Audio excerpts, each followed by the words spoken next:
nang iniwan mo ako na walang pasabi o pangako ng pagbabalik. Umiyak ako buong gabi. Umiyak ako ng sobrang tindi, kinailangan kong ibilad ang mga unan ko sa araw kinabukasan.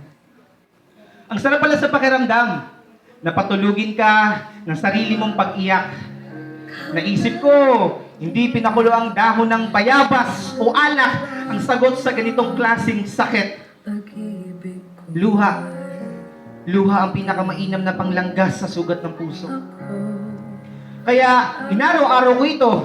Sinisimula na tinatapos ko ang mga araw na binabalikan ng mga sugat na iniwan mo. Iniisa-isa ko ang mga alaala kung saan sila bumaon dito sa puso ko. Nakakatawa.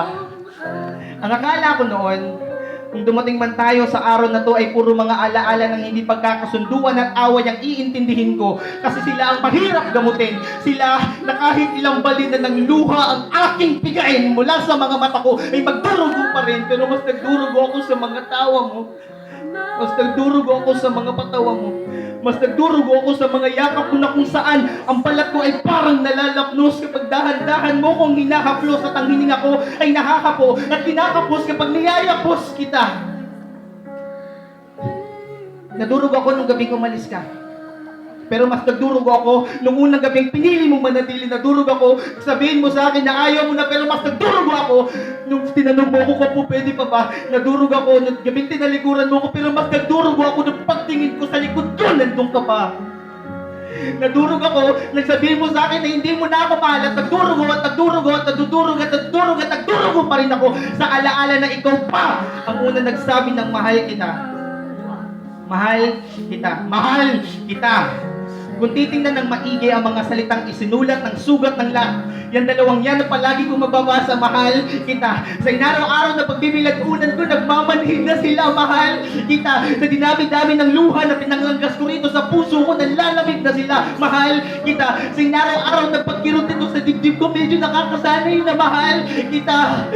Sa inabahaba ng panahon na ginugol ko sa gamutan, magsasara na sila. Magsasara. At magiging pilat na paulit-ulit kung mababasa.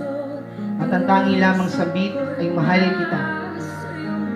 Mahal, kung magkita man tayong muli at hilingin mo sa akin kung pwede pa ba, ang hihilingin ko lang sa iyo ay mga bagong unan. Dahil lahat ng akin animoy naulanan, dahil lahat ng yun ay akin nang naiyak at mga kwentong nag-iwan. Ayoko nang matulog sa mga unang pasa. Ayoko nang malunod sa pagtulog sa alaala ng mahal kita. Mahal pala kita. Mahal pa rin pala kita. At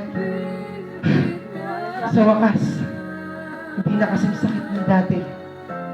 Pero mahal, masakit pa.